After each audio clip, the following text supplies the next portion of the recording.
Hi hello வணக்கம் நண்பா நண்பி, நான் உங்கள் அரவிந்த். இந்த வீடியோவில் நாம் பார்க்க போகிறது 5G 5th generation wireless network. இந்த 5G நெட்வொர்க் பற்றி 2017 பாப்புலராக பேசப்பட்டுக்கிட்டு இருக்கு. 2019 ஆண்டு இந்தியா முழுவதுமே இந்த 5G நெட்வொர்க்கை கொண்டு வந்துருவோம் அப்படின்ற மாதிரியான பேச்சுகள்லாம் நிறையவே வந்துகிட்டு இருந்துச்சு. பட் இன்னுமே இந்த 5G நெட்வொர்க் டாக்குமெண்டேஷன் ஆகிறதுக்கு எந்த ஒரு செயல்பாடுமே இல்லை. 5G நெட்வொர்க் இந்தியாவுக்கு வந்தால் ஸ்மார்ட் ஃபோனில் யூஸ் பண்ணுறதுக்காக ஸ்மார்ட் ஃபோன் கம்பெனிகள் எல்லாமே அவங்களுடைய பிராண்ட் 5G ஸ்மார்ட் ஃபோன்ஸை இப்போ லான்ச் பண்ண ஆரம்பிச்சிட்டாங்க. பட் இன்னுமே 5G நெட்வொர்க் இந்தியாவுக்குள்ள வரல. ஈவன் இன்னைக்கு வரைக்குமே அது டெஸ்டிங்கில் மட்டுமே இருக்குது. அதற்கான செயல்பாடுகள் கன்ஸ்ட்ரக்ஷன் ஒர்க் எதுவுமே ஸ்டார்ட் ஆகலை. ஏன் இன்னும் ஸ்டார்ட் ஆகலை? எதற்காக இவ்வளவு காலதாமதம்? எப்போ 5G நெட்வொர்க் இந்தியாவுக்குள்ள வரும்? வந்தால் எவ்வளவு விலைக்கு அதை சேல் பண்ணுவாங்க? 1GB 5G இன்டர்நெட் நெட்வொர்க் எவ்வளோ ப்ரைஸுக்கு சேல் பண்ணுவாங்க? அண்ட் எவ்வளவு ஸ்பீடுக்கு அந்த இன்டர்நெட் கிடைக்கும்? இந்த மாதிரியான நிறைய கொஸ்டின்ஸ் நிறைய பேருக்கு இருக்கும். அப்படி உங்களுக்குள்ள இருக்கக்கூடிய அந்த கொஸ்டின்ஸ்க்கெல்லாம் விடைகள் இந்த வீடியோவில் உங்களுக்காக கற்றுட்டு இருக்கு. ஸோ வீடியோவை கடைசி வரைக்கும் ஸ்கிப் பண்ணாமல் பாருங்க. வாங்க இப்போ நம்ம வீடியோக்குள்ள போகலாம்.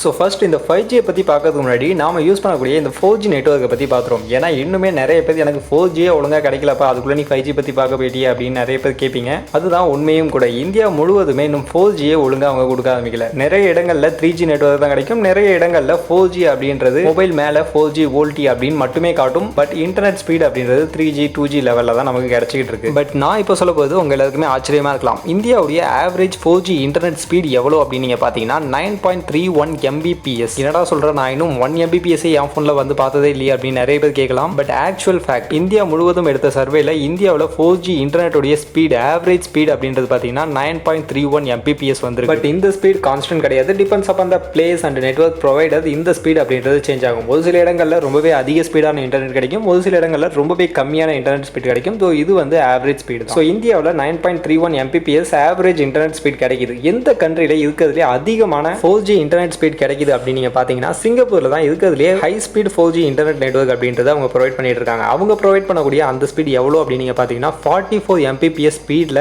ஆவரேஜா இன்டர்நெட் அப்படின்றது சிங்கப்பூர்ல ப்ரொவைட் பண்ணிட்டு இருக்காங்க. ஸோ சிங்கப்பூர்ல அவ்வளோ ஸ்பீடா இன்டர்நெட் ப்ரொவைட் பண்ணும்போது இந்தியாவில் மட்டும் ஏன் இவ்வளோ ஸ்லோவா இன்டர்நெட் ப்ரொவைட் பண்றாங்க அப்படின்னு நீங்க கேட்டீங்கன்னா அதுக்கு எல்லாமே காரணம் மணி. இந்தியாவில் தான் இன்டர்நெட்டுடைய காஸ்ட் அப்படின்றது ரொம்பவே கம்மி. மற்ற கண்ட்ரிகளை கம்பேர் பண்ணும்போது இந்தியாவில் இன்டர்நெட்டுடைய காஸ்ட் அப்படின்றது ரொம்பவே கம்மி, ரொம்பவே சீப்பஸ்டா நமக்கு இன்டர்நெட் அப்படின்றது ப்ரொவைட் பண்றாங்க. ஸோ ரொம்பவே சீப்பஸ்டா இன்டர்நெட் ப்ரொவைட் பண்றதுனால அதனுடைய ஸ்பீடுமே ரொம்பவே கம்மியாக தான் இருக்கும். ஸோ இதனால தான் இந்தியாவில் இன்டர்நெட்டுடைய ஸ்பீட் ரொம்பவே கம்மியாக இருக்குது. ஸோ இப்போ 4G விடுவோம், 5Gக்கு போயிடுவோம். ஸோ இப்போ 5G உடைய ஸ்பீட் எவ்வளோ இருக்கும்? 4G உடைய ஸ்பீட் இந்தியாவில் சராசரியாக 9.31 Mbps அப்படின்றத நம்ம பார்த்துருவோம். இப்போ 5G வந்துச்சுன்னா 5G உடைய இன்டர்நெட் ஸ்பீட் எவ்வளோ இருக்கும் அப்படின்னு நீங்கள் பார்த்தீங்கன்னா 7 Gbps ஸ்பீடில் இருக்கும் அப்படின்னு சொல்கிறாங்க. ஸோ யோசிச்சு பாருங்க, 9 Mbpsல கிடைக்கக்கூடிய இந்த இன்டர்நெட் ஸ்பீட் 7 Gbps இன்க்ரீஸ் ஆகி கிடைக்கும் அப்படின்னு சொல்கிறாங்க. ஸோ 100 டைம்ஸ் இன்னும் ஸ்பீடாக நமக்கு இன்டர்நெட் அப்படின்றது கிடைக்கும். ஸோ 7 GB நீங்கள் ஒரு மூவி டவுன்லோட் பண்ணிங்கன்னா ஒரே செகண்ட்ல உங்களுக்கு அந்த மூவி டவுன்லோட் ஆகிடும். அவ்வளவு ஸ்பீடில் இன்டர்நெட் கிடைக்கும் அப்படின்னு சொல்றாங்க. பட் இந்த ஸ்பீடு வந்து எல்லா இடத்துலையும் ஈவனாக கிடைக்காது. கண்டிப்பாக இப்போ 4G கிடைக்கிற மாதிரி தான். ஒரு சில இடங்களில் உங்களுக்கு இன்டர்நெட் ரொம்பவே ஃபாஸ்ட்டாக கிடைக்கும், ஒரு சில இடங்களில் இன்டர்நெட் ரொம்பவே ஸ்லோவாக கிடைக்கும். இது depend upon the place and service provider பொறுத்து இந்த இன்டர்நெட் ஸ்பீட் அப்படின்றது கண்டிப்பாக சேஞ்ச் ஆகும். அண்ட் நெக்ஸ்ட் கொஸ்டின், இந்த 5G நெட்வொர்க் மற்ற கண்ட்ரிகள் எல்லாம் வந்துருச்சா? அப்படி எந்தெந்த கண்ட்ரிகள் எல்லாம் 5G நெட்வொர்க் அப்படின்றது யூஸ் பண்ணிட்டு இருக்காங்க அப்படின்னு நீங்க பார்த்தீங்கன்னா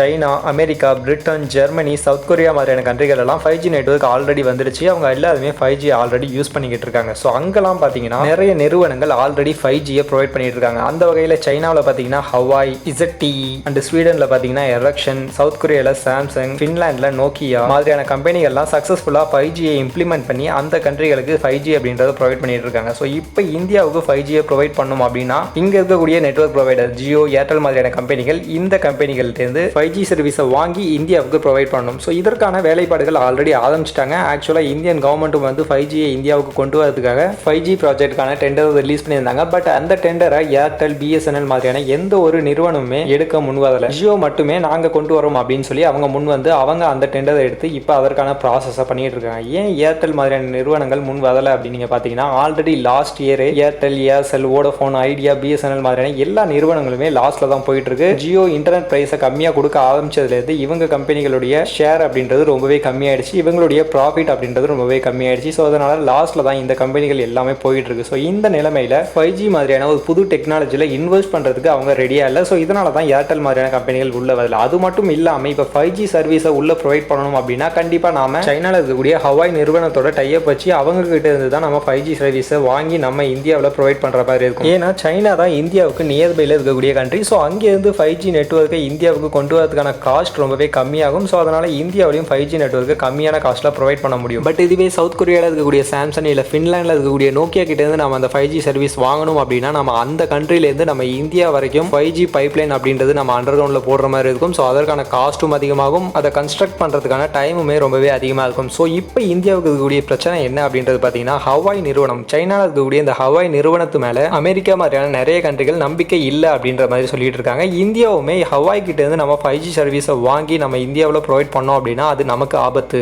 இந்தியாவில் இருக்கக்கூடிய சீக்ரெட்ஸ் எல்லாம் சைனா திருறதுக்கான வாய்ப்புகள் இருக்குது அப்படின்ற மாதிரியான நிறைய பேச்சுவார்த்தைகள் போயிட்டு இருக்கு. ஸோ அதனால் சைனா கிட்ட இருந்து 5G சர்வீஸ் வாங்கக்கூடாது அப்படின்ற மாதிரியான ரெஸ்ட்ரிக்ஷனும் இந்தியன் கவர்மெண்ட்லேருந்து போட்டிருக்காங்க. ஸோ அதனால் இப்போ நோக்கியா, சாம்சங் இந்த மாதிரியான கம்பெனிகள்ட்ட இருந்து தான் நம்ம 5G சர்வீஸை வாங்குற மாதிரி இருக்கும். ஸோ அங்கேருந்து வாங்கணும் அப்படின்னா அதற்கான காஸ்ட்டும் அதிகமாகும். ஸோ இதனால தான் ஏர்டெல் மாதிரியான கம்பெனிகள்லாம் வெளியே போயிட்டாங்க. ஜியோ மட்டும் உள்ள இருக்காங்க. ஸோ இப்போ மோஸ்ட்லி ஜியோ வந்து நோக்கியாவோட டைப் வச்சு நோக்கியா கிட்ட இருந்து தான் 5G சர்வீஸ் வாங்கி இந்தியாவுக்கு ப்ரொவைட் பண்ணுவாங்க அப்படின்ற மாதிரியான எதிர்பார்ப்புகள் இருக்கு. ஸோ அப்படி வர 2021 இந்த 5G சர்வீஸ்க்கான கன்ஸ்ட்ரக்ஷன் எல்லாமே ஸ்டார்ட் பண்ணால் எப்போ இந்தியாவில் ஃபுல்லாக 5Gயை எதிர்பார்க்கலாம் அப்படின்னு நீங்கள் கேட்டிங்கன்னா மற்ற கண்ட்ரிகளில் 5G நெட்வொர்க் அவங்க கண்ட்ரிகளில் கொண்டு வரதுக்கு கன்ஸ்ட்ரக்ஷன்லாம் பண்ணி 5G நெட்வொர்க்கை ப்ராப்பராக அவங்க கண்ட்ரிகளில் கொண்டு வரதுக்கு 3 வருடம் வரைக்கும் டைம் எடுத்துருக்கதா சொல்கிறாங்க. ஸோ அப்படி பார்க்கும்போது 2021 இந்தியாவில் கன்ஸ்ட்ரக்ஷன்ஸை ஸ்டார்ட் பண்ணாங்கன்னா 2024 இந்தியா முழுவதுமே ப்ராப்பராக 5G நெட்வொர்க்கை கொண்டு வரதுக்கான வாய்ப்புகள் இருக்குது. பட் ரீசெண்டாக ஜியோ தரப்புலேருந்து இந்த 5G தொடர்பான ஒரு அப்டேட் கொடுத்துருக்காங்க. ஸோ அவங்க என்ன சொல்லியிருக்காங்க அப்படின்றது பார்த்தீங்கன்னா இந்த 2021 செகண்ட்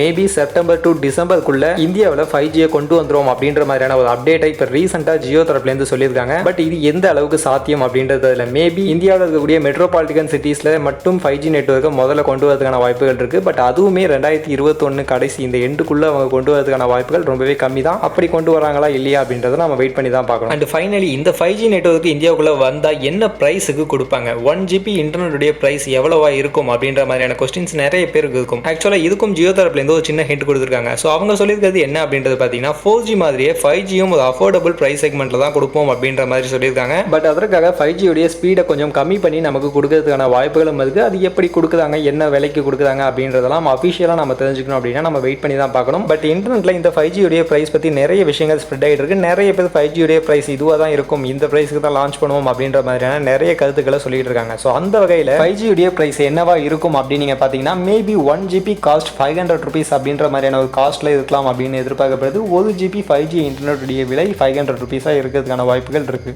ஸோ நீங்கள் என்ன நினைக்கிறீங்க, 1GB 5G உடைய இன்டர்நெட் காஸ்ட் எவ்வளவா இருக்கும், எவ்வளவா இருக்கலாம் அப்படின்னு நீங்கள் நினைக்கிறீங்க? அதே மாதிரி இன்டர்நெட் 5G இன்டர்நெட் இந்தியாவுக்குள்ளே வந்துச்சுன்னா அது என்ன ஸ்பீடில் கிடைக்கும்? ஆல்ரெடி 4G எவ்வளோ ஸ்பீடில் கிடைக்குது அப்படின்றது உங்கள் எல்லாருக்குமே தெரியும். ஸோ இப்போ 5G நெட்வொர்க் இந்தியாவுக்குள்ளே வந்துச்சு அப்படின்னா அது எவ்வளோ ஸ்பீடில் இருக்கக்கூடும் அப்படின்னு நீங்கள் எதிர்பார்க்குறீங்க அப்படின்ற உங்களுடைய கருத்துக்கள் எதுவாக இருந்தாலும் அதை உடனே நீங்கள் கமெண்ட் செக்ஷனில் வந்து மென்ஷன் பண்ணுங்கள். அதே மாதிரி இந்த வீடியோ உங்களுக்கு பிடிச்சிருக்கும் அப்படின்னு நான் நம்புகிறேன். இந்த வீடியோ உங்களுக்கு பிடிச்சிருந்தது அப்படின்னா இந்த வீடியோவை லைக் பண்ணுங்கள், உங்கள் ஃப்ரெண்ட்ஸுக்கும் ஷேர் பண்ணுங்கள். நம்ம சேனலை சப்ஸ்கிரைப் பண்ணல அப்படின்னா மறக்காமல் சப்ஸ்கிரைப் பண்ணிடுங்க. மீண்டும் ஒரு நல்ல வீடியோவில் உங்கள் எல்லாரும் சந்திக்கிறேன். அது வரைக்கும் tata bye bye, see you.